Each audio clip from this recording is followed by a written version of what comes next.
I've lived in the odd house with Anya for as long as I can remember. It's not just a nickname. This place is alive, shifting, full of quirks and weirdness. You get used to the strange stuff after a while. A staircase that changes direction, a window that wasn't there the day before. It's all part of the routine. But there was something about the door at the end of the attic hallway that didn't sit right with me.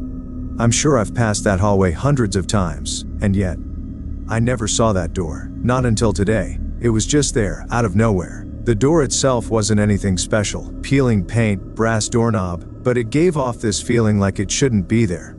You know the kind of feeling I'm talking about, right? The one that sits in your chest, low and cold.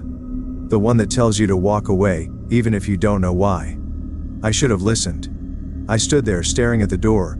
Then came the knocking. It wasn't loud, just 3 soft taps like someone politely asking to come in. But that was enough to freeze me in place. I was about to leave, tell myself it was just the house playing tricks again, when it happened a second time. 3 knocks, soft but insistent, like it was waiting for me. Ravi? Anya's voice snapped me out of it.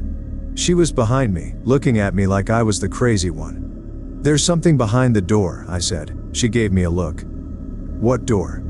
I pointed right at it. But when she stepped closer, her confusion only deepened. I don't see any door, Ravi. My throat went dry. I could feel the air around it, cold and heavy, almost like it was pulling me in. How could she not see it? Before I could explain, the knocking came again, this time louder. And I couldn't stop myself. I reached for the doorknob, fingers hovering just over the brass. I don't even remember deciding to do it. It was like something was pulling me in. Anya grabbed my arm before I could turn the knob. Don't, she said, voice sharp with panic. We don't know what's behind there, but I couldn't move. The knocking had turned into banging now, and the door rattled like something was trying to break through. Something wanted out. We need Bhairava, she muttered, her eyes darting around. She was right, but before either of us could call for him, the door burst open with a violent crack. That's when we saw it. A shadowy figure oozed out of the doorway, twisting and writhing like a snake made of smoke, but somehow worse. Its edges were sharp, its hollow eyes locking onto us as it slithered toward the hallway. Before I could even process what I was seeing, the air around us grew heavy, and Bhairava appeared. He didn't need an introduction. His presence was always felt before it was seen. The shadow creature stopped, almost as if it recognized his power. This is Abhuta Paramaya, Bhairava said, his voice calm but commanding. An ancient spirit bound to this place. It feeds on those who open doors they should not. His eyes flicked to me sharp. I swallowed hard. We didn't mean to. It doesn't matter, Bhairava continued. Intentions mean little to spirits like these. They thrive on action, on fear.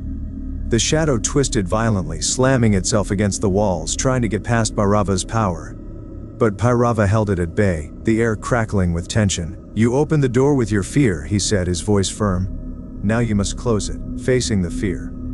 It was hard to breathe. My fear had brought this thing out, and now it was up to me to stop it. Bhairava's presence gave me strength, but I knew that he couldn't do everything for me.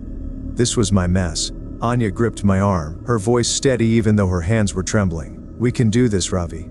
I took a deep breath and nodded, though every part of me wanted to run. Together we approached the door. It was still wide open, the cold air practically seeping out of it, thick and heavy. The creature's banging shook the doorframe, but I knew what I had to do. With trembling hands I grabbed the knob again, and this time I didn't hesitate. I yanked the door shut with all my strength.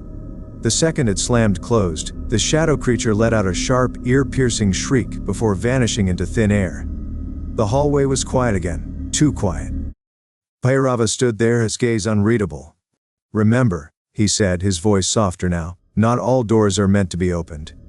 And just like that, he was gone, leaving us alone in the cold hallway of the odd house. The door wasn't there anymore. Just a blank wall where it had once been. Anya exhaled, giving me a shaky smile. Next time, we're ignoring weird doors, right? I laughed, but there was still a weight in my chest. Something told me this wouldn't be the last door the odd house had waiting for us.